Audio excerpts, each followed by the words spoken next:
Mangwana ni mwalele povu kenjani Class Avanawe Africa. Today is Wednesday, the 25th of August, and we are officially welcoming you to Africa Good Morning this morning, as we'll be bringing you the news and current affairs from the SADC region and beyond. As usual, you are joined by Ashwin Bedi and Aina Raiza Kweyo.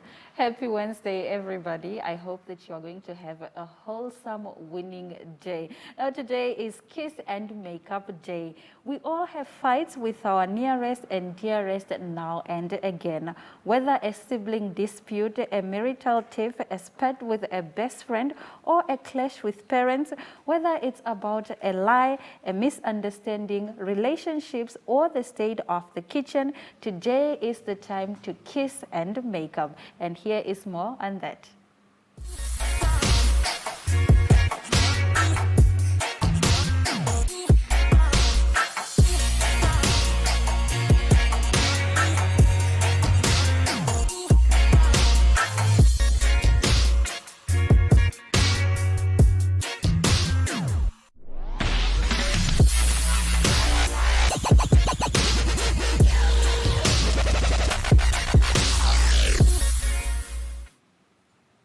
It is the 25th of August 2021, and here are the news making headlines.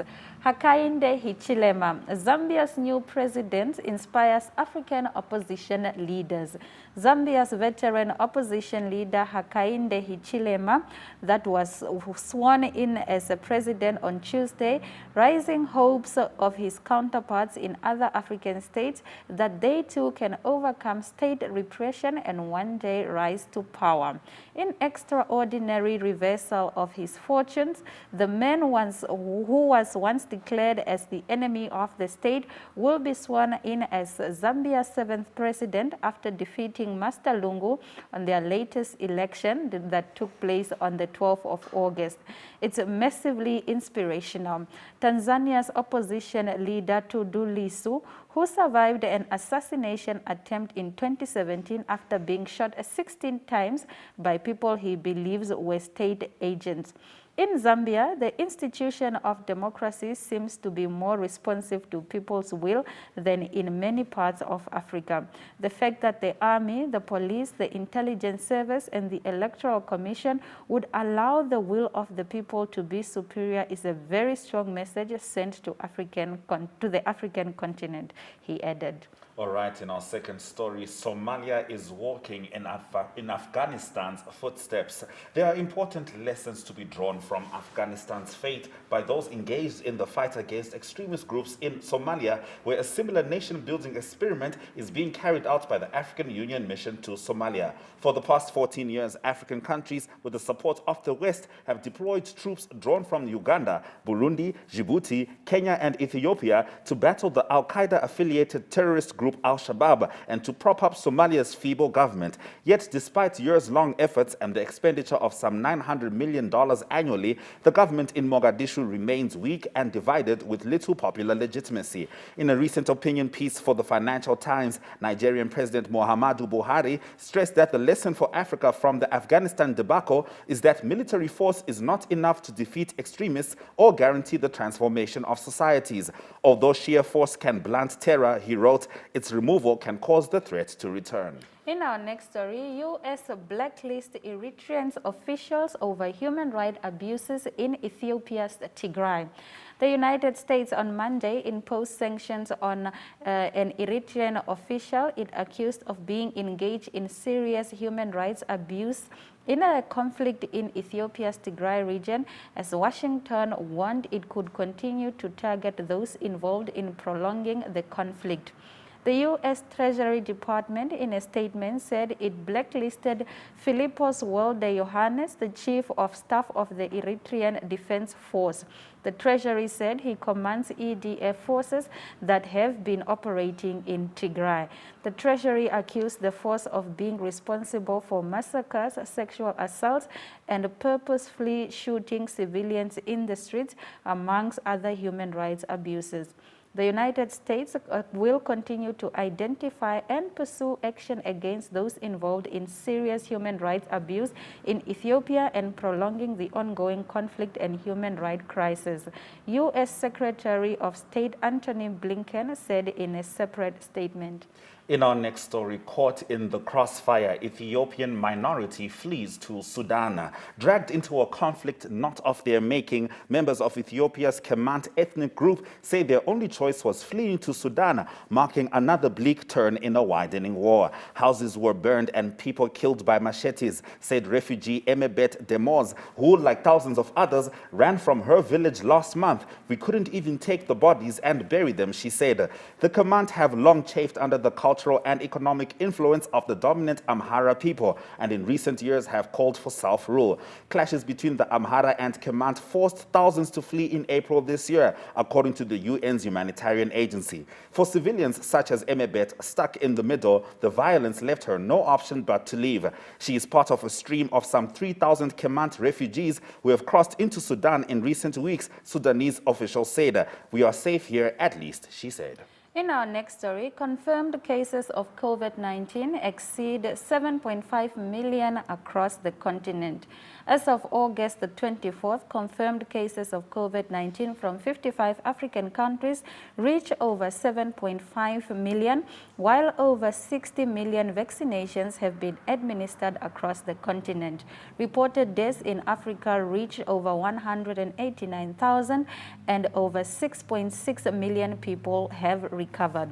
South Africa has the most reported cases of over 2.6 million, while 79,000 people have died. Other most affected countries are Morocco, Tunisia, Ethiopia, Egypt, and Kenya. The numbers are compiled by the Center of System Science and Engineering at the Johns Hopkins University using statistics from the World Health Organization and other international institutions, as well as national and regional public health departments. 5 Tanzanian Revenue Authority officials killed while chasing suspected smugglers. At least 5 officials with the Tanzania Revenue Authority died on Monday after their car hit a lorry in the country's Southern Highlands district of Mbozi in Songwe region. The Songwe Regional Police Commander Janeth Magomi said the TRA officials, including the driver of the car, were chasing a vehicle suspected to have been ferrying contraband goods near Tanzania's border with Zambia. The TRA car was on high-speed chasing the vehicle suspected to have been ferrying the smuggled goods, Magomi told a news conference, adding that the driver of the TRA car lost control and hit the rear of the lorry, which was stationary along the Tunduma-Mbeya road. The police official said all 5 officials died at the scene. She said the suspected smuggled goods were being ferried from Tunduma on the Tanzania-Zambia border to Mbeya region. In our next story, bandits in the northwest Nigeria released 15 students after their parents raised ransom. Bandits have released 15 more students kidnapped last month from the Baptist school in northwest Nigeria, official told Reuters on Sunday. School administrator Reverend John Hayab said that the parents raised and paid the undisclosed ransom to free their students, who were among more than 100 taken on the 5th of July from the Bethel Baptist High School. Kaduna State Commissioner for International Security Samuel Arwan confirmed the release but did not immediately comment on the ransom payment. Kidnappers released 28 children from the school in July following the release of a first group of 28 after the raid. Around 80 have remained in captivity before Sunday's release. Ever Given, the ship that blocked the Suez Canal in March, crosses the canal again. The giant container ship Ever Given, which blocked the Suez Canal for 6 days in March, crossed the waterway on Friday for the first time since it left Egypt after the incident. The ship, en route from the United Kingdom to China, crossed the canal among a convoy of 26 vessels sailing from the Mediterranean Sea to the Red Sea, the Suez Canal Authority said in a statement. The vessel, one of the world's largest container ships, became jammed across the canal in high winds on 23 March, halting traffic in both directions and disrupting global trade. Shipping trafficking websites marinetraffic.com and vesselfinder.com showed the ship in the Red Sea after crossing the canal. South African police hunt cat serial killer. South African police are hunting for a serial cat killer in Cape Town suburb. The disfigured bodies of 42 cats have been found since mid-July in Manenberg on the city's outskirts.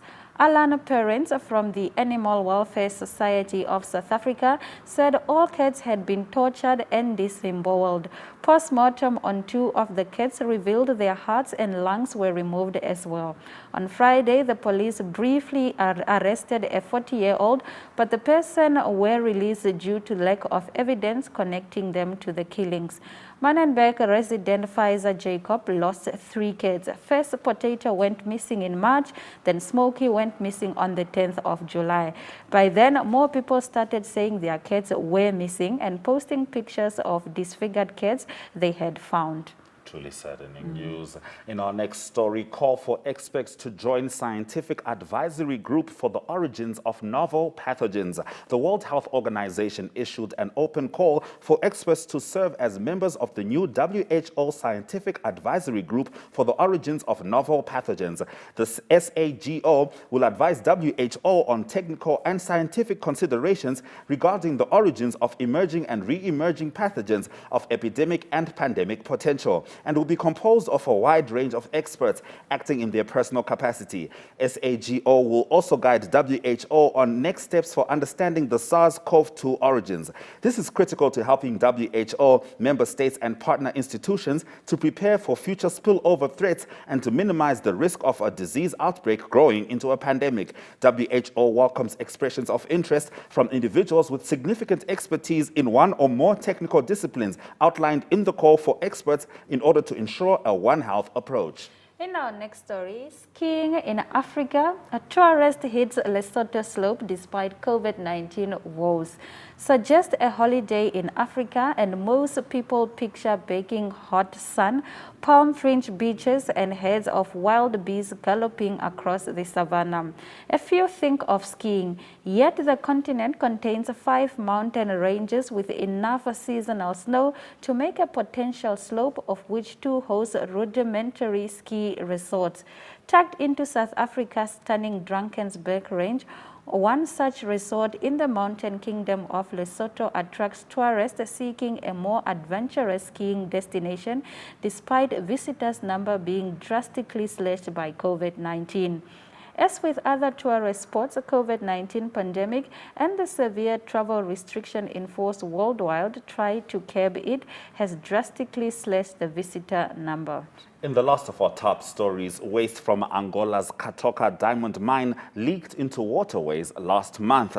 Waste material from Angola's biggest diamond mine leaked into a river last month, filling waterways with sediment before the breach was sealed, Katoka Mining Company said in a statement on Monday. Congolese researchers on Friday said pollution caused by a leak from a tailings dam used to store waste mining material had turned rivers red and caused fish to die in Congo's southern Kasai province. The researchers did not link the pollution to a specific mine. The company's website does not include any information on the tailings dam leak. Katoka, a joint venture of Russian state-controlled diamond producer Alrosa and Angolan state diamond company Endiama, is one of the biggest diamond mines in the world and Angola's top diamond producer, responsible for around 75% of national output. Alrosa, which holds 41% of Katoka, declined to comment. Endiama, which also has a 41% stake in Katoka, did not respond to a request for comment. All right, this is still Africa Good Morning. We have so much more coming to you right after the break.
Now, the Hadzabe people in Tanzania are among the last remaining hunter-gatherers on Earth. In 2011, the Hadzabe gained legal rights over their ancestral lands, allowing them to protect their forests from farmers and herders seeking to clear their land.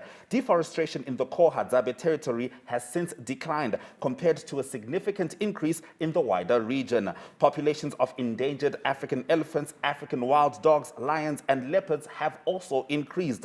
The Hadzabe have also earned over $450,000 from trading carbon offsets from the forests that cover their territory. This remarkable progress earned the Hadzabe the UN Development Programme's Equator Prize, which recognizes indigenous people's efforts to reduce poverty through the conservation and sustainable use of biodiversity. Have a look at this video on the Hadzabe tribe. Okay, sorry, the video is going to be coming to you just now. But before we get there, we're just going to give you a short preview of who we plan on speaking to you here on Africa Good Morning. We're going to be talking to a Zimbabwean mother and writer, Sarita Chitapa, who had to move to the United Kingdom because she simply could not get the support for her child who had developed autism. And then later, of course, we're going to be talking to Mike Sichula from Zambia, and he's going to be talking to us about the presidency which has just been initiated of Hakainde Hichilema. But before all of that, first have a look at the Hadzabe tribe.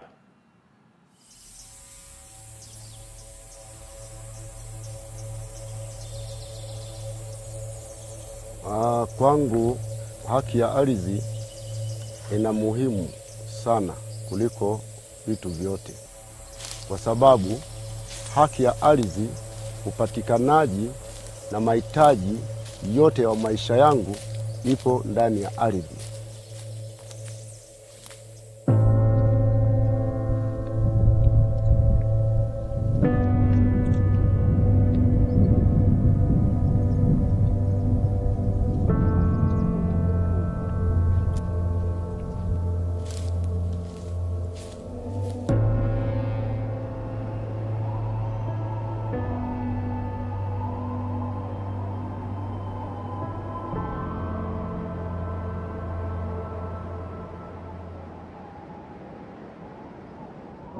Kitu moja ambao inanifurahisha mimi katika maisha yangu yote ni utunzaji wa misitu. Siku yangu ya kawaida mimi inapokucha asubuhi, ninakwenda kuwinda. Huku ninaweza kukosa kuwinda, nalina asali, na huku nakula matunda, na huku naweza kufunga mbuyu kuwaletea familia kwa wakati moja.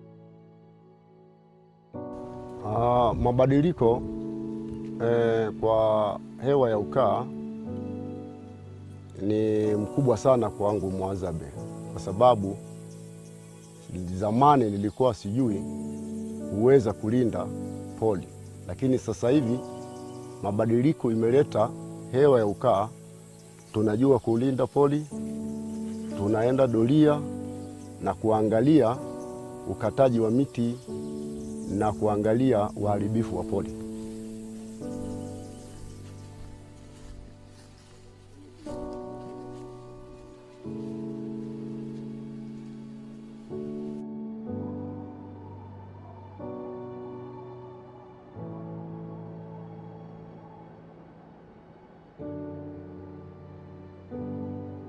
Mimi ninatamani baada ya uzazi yangu kupita watoto watabaki.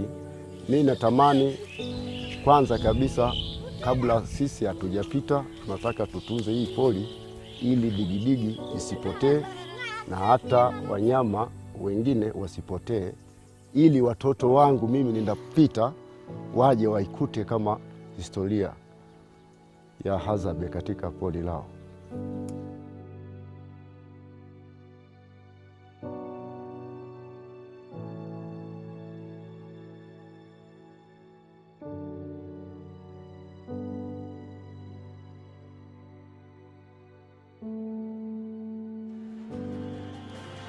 From Tanzania, the Yaida Valley Project.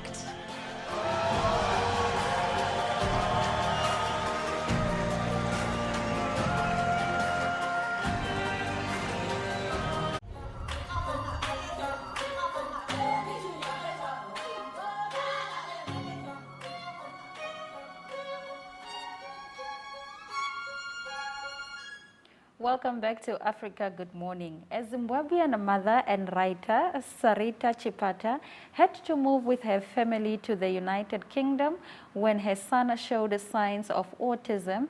It was the only country where she could get the necessary help for her son. Good morning, Sarita. How are you? And welcome to Weekly Rep.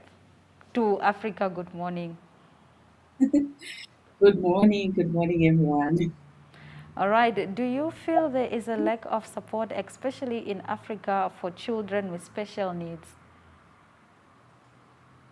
Well, based on my own experience, there's not much support really.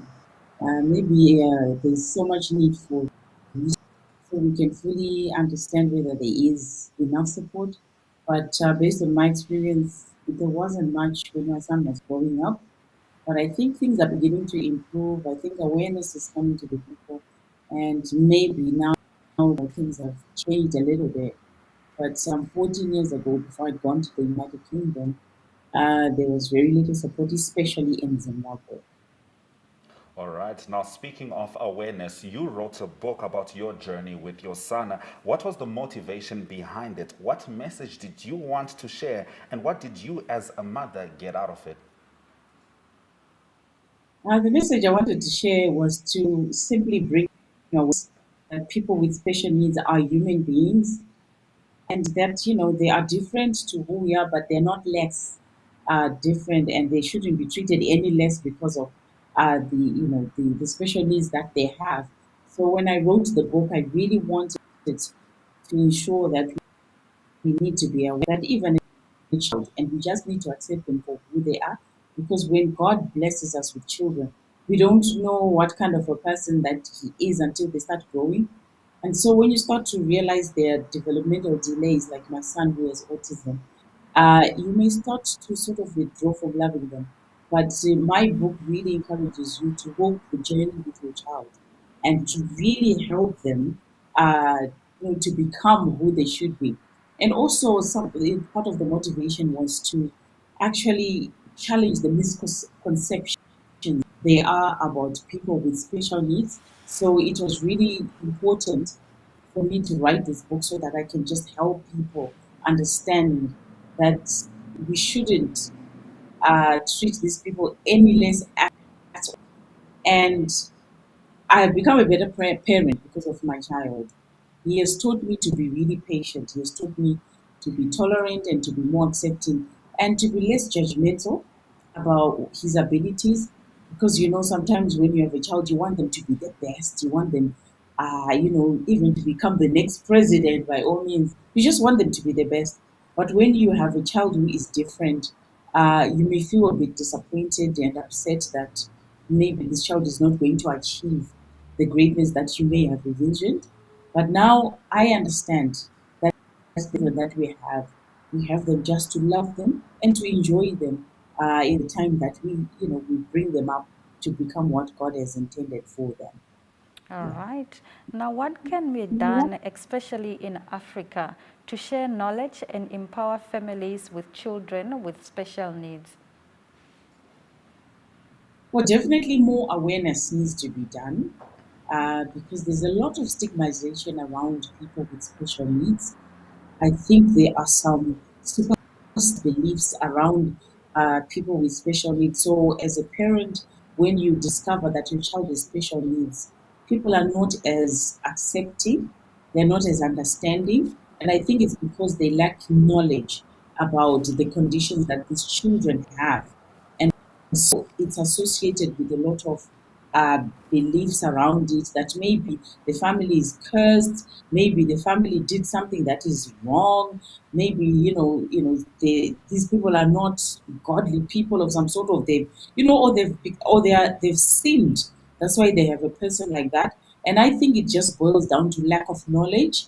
And so it is very important that as parents, or even as organizations, or even as governments, that we talk about people with special needs so that they are more accepted in their society, so that people can understand that there are people who are different to us, but they are not less human. They just need to be loved. They just need to be given special care. Maybe we need to allow our environment to adopt or to adapt some of the challenges people face. Yes, And indeed. so I think awareness is definitely important. Thank you very much, Ms. Chitapa, for sharing your story with us. Mwaringa Kuchengetedze. And if you can, as you say goodbye, just tell us the title of your book and where we can find it. The title of my book is called Born Different, A New Perspective, and talks about a mother's love for her special needs child. All right. Thank you very much. Born Different, A New Perspective. Yeah. Make sure you get it, written by Sarita Chitapa. This is Still Africa. Good morning. Next up, the weather.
Welcome back to Africa. Good morning as we continue to bring you the news from the SADC region and beyond. Right now, we're going to take a trip to Zambia and have a chat with Mr. Mike Sichula. Good morning, Mike. How are you? Africa, good morning. I'm very well, thank you. How are you doing there? We are fantastic, Mike. Now, we've been obviously following the the election, which led to the inauguration yesterday of Hakainde Hichilema, the new president of Zambia. Could you tell us about how that event went at the National Hero Stadium? And after that, could you talk about the focus of ordinary Zambians now shifting to the implementation of campaign promises made by the incoming administration? Well, thank you. Yesterday's event was one of the biggest attended events amidst the coronavirus pandemic, if I may put it that way. The event started as early as late in the night. People from all across the country flocking to the National Heroes Stadium. There in the picture is President Edgar Lungu handing over the instruments of power to Mr. Hakainde Hichilema. And what is contained in that briefcase is the Zambian constitution, the Zambian flag, and another Zambian flag which symbolizes authority. That flag is in orange color with the coat of arms on it. So that is what was being handed over to President Hichilema. In the picture again, that is the SADC representative, President of Malawi, Lazarus Chakwera, who was also present. Then the African Union was represented by its chairperson, Democratic Republic of Congo, President Felix Tshisekedi. And as you can see from the pictures there in the terraces, the stadium was packed and it was painted red, symbolizing the color of the United Party for National Development, the UPND, the party that won the elections. So this event actually attracted a huge turnout, and the government had to set up some satellite points at other venues like the Woodland Stadium, the OIDC, as well as in Koroma Stadium for people to watch the proceedings on TV. Then now the focus has shifted now from people, because now he's been sworn in. Now people are expecting what he promised during the campaigns, if he's going to fulfill them. One of the things that Mr. Hakainde Hichilema has promised through its alliance partners is the provision of free education. But in his speech yesterday, he did not boldly say it is going to be an aspect of free education, but he said it is something to do with they're going to see to it that the access to education is made easier. So he's moved away from the board's pronouncement of free education to what he said. Then the other issue people are expecting in the mining sector is whether the new administration will continue to take over mines, because the previous administration took over 2 mines, the KCM as well as Mopani copper mines. So these are some of the expectations of the people. Besides, on the agriculture sector, he has said that the cost of inputs, you see to it that the cost of inputs reduces, because presently the cost of inputs is too high. In the picture, that is Mr. Hichilema and his wife, Mr. Hichilema. So this is what the Zambian people are looking forward after the inauguration ceremony of President Hichilema yesterday. Okay. All right, now, Mike, the Green Buffaloes football team is confident of victory at the Regional COSAFA Women's Champion League. Please tell us more on this.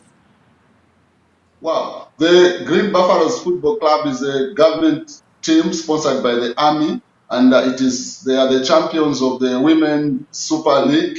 So they are taking part at the inaugural COSAFA Championship, which is actually a tournament organized by the CAF, Women Representative, and they are using the COSAFA region to pick 2 teams to go to Egypt for a regional, for the Continental Champions League for women football. So Green Buffaloes are in Group B. They will come up against Black Lions of Zimbabwe, then as well as Tula Magic of Namibia. So I'm sure in the studio there we are going to face Zimbabwe as well as Namibia. Yes. So this team actually is comprised of some players that were at the Tokyo Olympics. So it's a formidable team. A number of them are in that team. So the coach and the players are bubbling with confidence that they are going to emerge victorious and probably book a place for Egypt after this tournament. Understandably so, and I have to say, Mike, you are right. Between me supporting Black Rhinos and Ina supporting Tura Magic, we're going to have one heck of a conversation after these results. Thank you for bringing us the news from Zambia. Thank you very much, Africa. Good morning. Do have a blessed week. We truly hope to have a blessed week ahead. We've just spoken to Mike in Zambia. After the break, we're going to be talking to Ari in South Africa.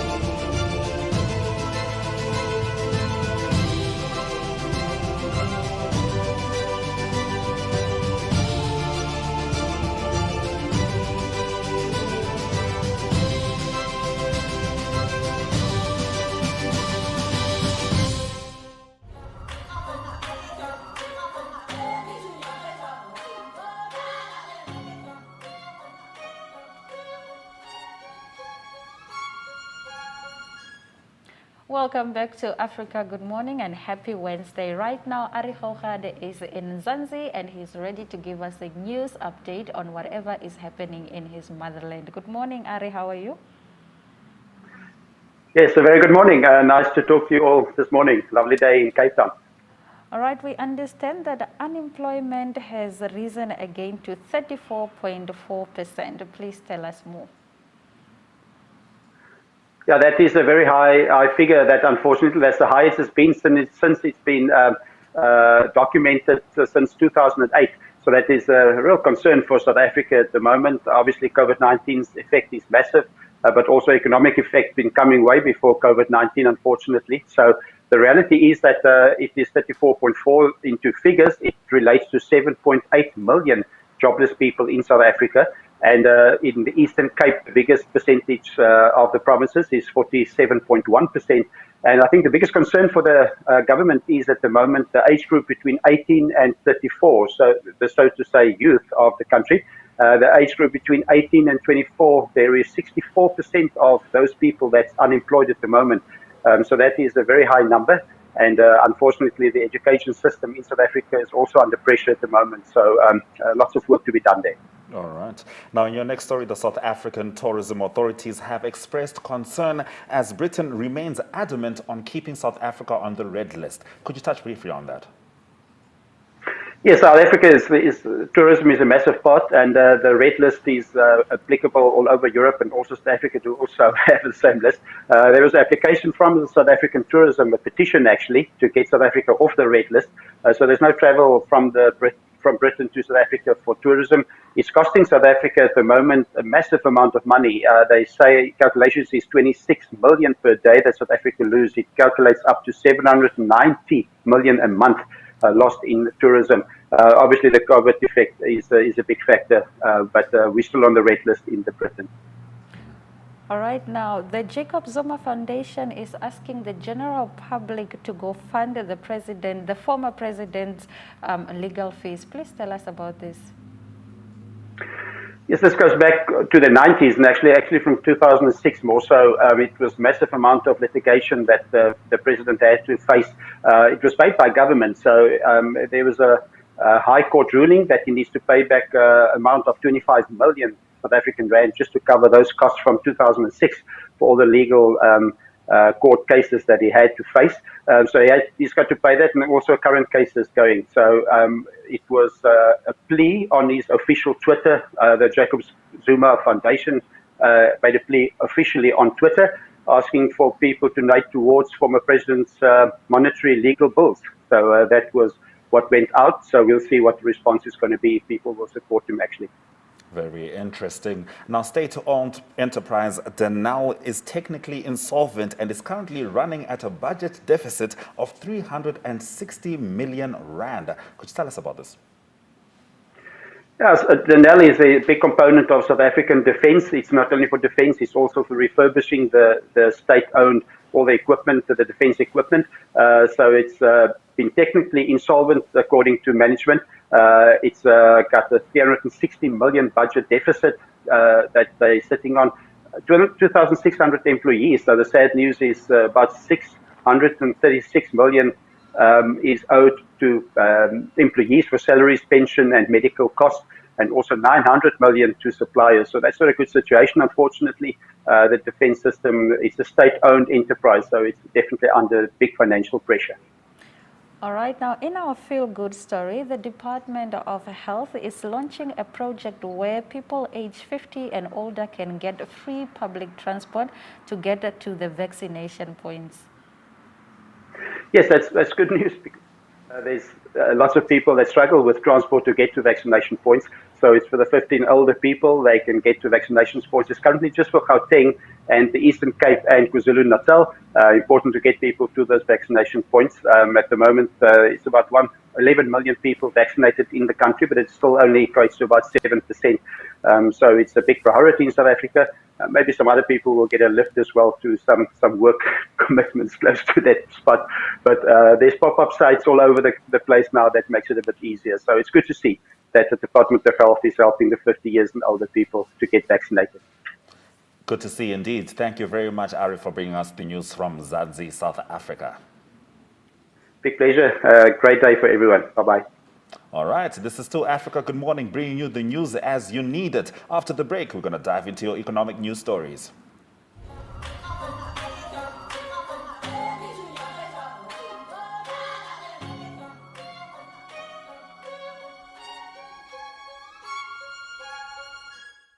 I live in a country with abundance of some of the highest quality diamonds in the world. They have become the heritage and endowment of the Namibian people. Proceeds from the diamond sales are invested by the Namibian government to expedite infrastructure development, healthcare services, and education for the benefit of all Namibian people. But I guess the question that we really need to answer is, who am I? I am the custodian of Namibia's diamonds. I am Namdia. I'm Namibian.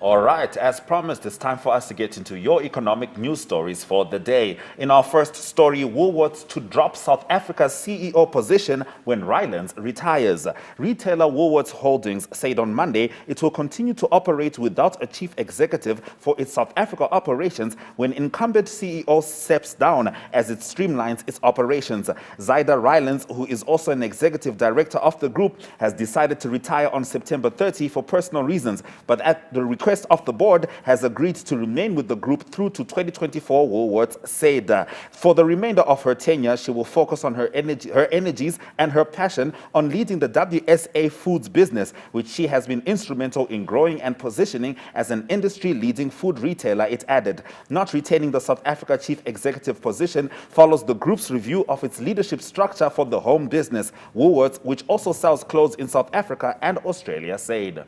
In our next story, South Africa to extradite ex-Mozambique minister for debt scandal trial.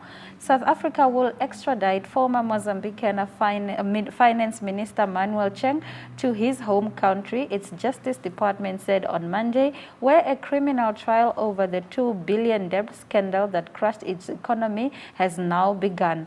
Cheng, who denies wrongdoing, and the 19 others, including state security officials and a former president's son, face charges including blackmail and embezzlement of their alleged roles in the disappearance of hundreds of millions of dollars in the government bank loans.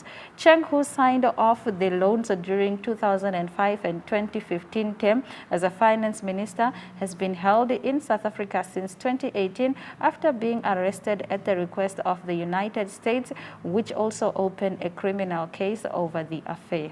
All right, in our next story, Namibia, tender for the management of Walvis Bay landfill. In Namibia, the municipality of Walvis Bay is looking for a company to manage the solid waste buried in the Walvis Bay landfill. Interested companies have until 27 August 2021 to submit their proposal. The selected company will replace Waste Power Generation, which has been in charge of the solid waste management project since 2019. The Walvis Bay Municipality's initiative is expected to help reduce the waste pollution that is increasing in the absence of recycling systems. Currently, the solid waste recycling industry is still in infancy throughout Namibia. A study by University of Namibia PhD student Tandiwe Mutede on solid waste found that most waste management activities are in recovery, collection and semi-treatment stages of the recycling chain, but the Namibian government wants to reverse this trend. Unitel launches mobile money service in Angola empowered by Huawei. The service allows users to make deposit, withdrawals, transfers, and payment via mobile phone without needing a bank account. The Unitel money technology platform is empowered by Huawei, whom Unitel has become cooperating over the past couple of years. The project is more than a mobile payment service. It enables local ICT ecosystem to tap into mobile payment and grow the digital economy. It brings benefits not only to individuals but also SMEs to help grow their businesses to fuel the economic recovery in the post-COVID-19 era, said a statement by Huawei. We end our economic news stories in South Africa. Cannabis company plans listing after being handed first rights to grow and package weed products in South Africa. Psilocybin Pharmaceutical is considering an initial public offering in the next 12 months after becoming the first South African company to win the right to grow, process and package cannabis products. The firm, named after the psychoactive substance in magic mushrooms, received the required certification from the South African Health Products Regulatory Authority. It will now be able to produce marijuana for sale to consumers around the world, founder and chief executive officer Gabriel Theron said in an interview. Psilocybin has built a high-tech indoor growing facility that can produce about 100 kilograms of cannabis flower a month that sells for between $2 and $4 a gram at wholesale prices. South Africa has awarded 28 cannabis licenses and made some regulatory headway in developing the sector. The region's climate is suitable for growing high-quality product at low cost. All right, those were our economic news stories. You know what comes up next? Economic indicators.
Welcome back to Africa. Good morning. It's time for us to get into your sports news updates. In our first story, Finau wins playoff to capture marathon Northern Trust. Tony Finau snapped a lengthy title drought, outlasting Cameron Smith in the playoff at the Northern Trust, which needed a Monday finish and an extra hole to determine the winner. Finau cruised to victory by making par on the extra hole in the first event of the FedEx Cup playoffs at the Liberty National Golf Course in Jersey City, New Jersey. Organizers had to move the final round to Monday after 23 centimeters of rain fell on the golf course over the weekend. That made for difficult conditions in the final round as shots plugged into the ground and sometimes landed in puddles that dotted the course. The final round was also delayed 1 hour because of bad weather. Finau closed with a 6 under 65 in regulation and 20 under 264 in total, then carried his strong play over into the playoff. In our next story, outcry as Tanzanian leader calls women footballers flat-chested. Tanzania's President Samia Suluhu Hassan has come under fire for remarks about women footballers having flat chests and suggesting they would not be attractive candidates for marriage. Hassan made the comment at the ceremony on Sunday to celebrate the victory of a national men's team in a regional football champion, where ironically she called for a better funding for women's sports. For those who have flat chests, you might think they are men and not women, she said at the Sunday event. And if you would look at their faces, you might wonder, because if you want to marry someone who's attractive, a lady who has the qualities that you want. She added that for women's footballer, those qualities have disappeared. Okay. I'm not touching that. Terrible. Right, in our next story, Rugby Championship double headers to be held in Queensland. Queensland in Australia will host 8 of the remaining Rugby Championship tests after a COVID-enforced change to the schedule. New Zealand and Australia are currently subject to lockdowns, and the All Blacks cancelled 2 games last week, including their Bledisloe Cup match in Perth. But Queensland, largely free of coronavirus, has been deemed safe to host all 4 nations.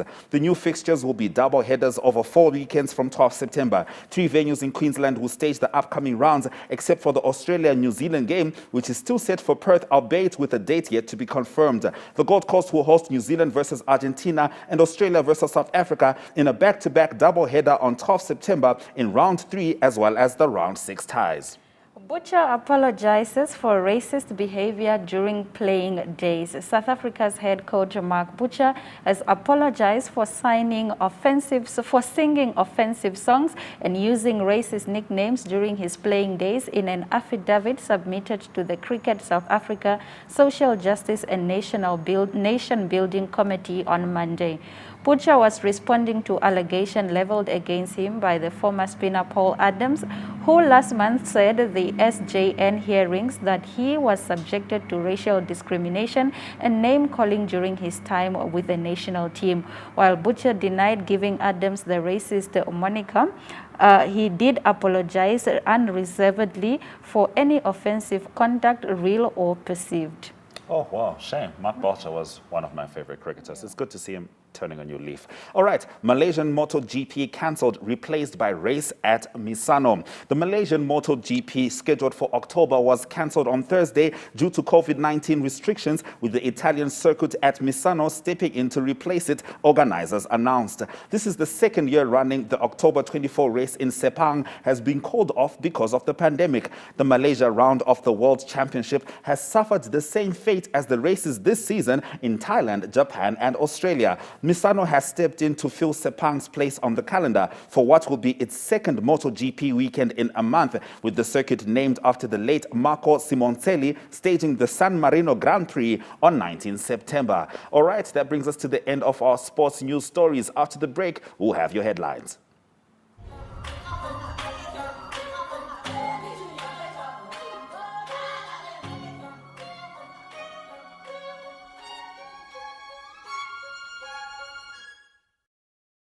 'I live in a country with abundance of some of the highest quality diamonds in the world. They have become the heritage and endowment of the Namibian people. Proceeds from the diamond sales are invested by the Namibian government to expedite infrastructure development, healthcare services, and education for the benefit of all Namibian people. But I guess the question that we really need to answer is, who am I? I am the custodian of Namibia's diamonds. I am Namdia. I'm Namibian.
Africa Good Morning has been streaming live from 7 a.m., bringing you the news and current affairs from the SADC region and beyond. Now, if you missed our top stories at the top of the hour, or if you need a recap, worry not, here are your headlines.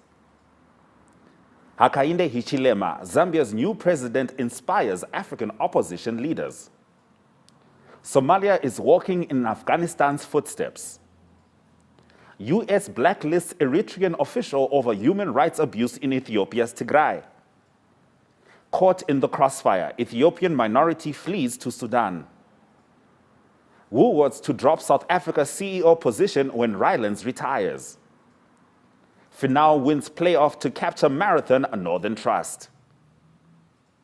Those have been our stories. Thank you very much for joining us. Do not forget to please visit our website. It's OneUp2 for more content that you love to see. We also welcome your remarks regarding our show. You can email them to us. Our email is agm_2centsworth@nmh.com.na. Alternatively, we are on Facebook and Twitter. It's at Africa Good Morning. Do not forget to get vaccinated, wear your mask, and avoid unnecessary public gatherings. And on that note, it's all our love and all our light. Until tomorrow, Suraj Lakanaka.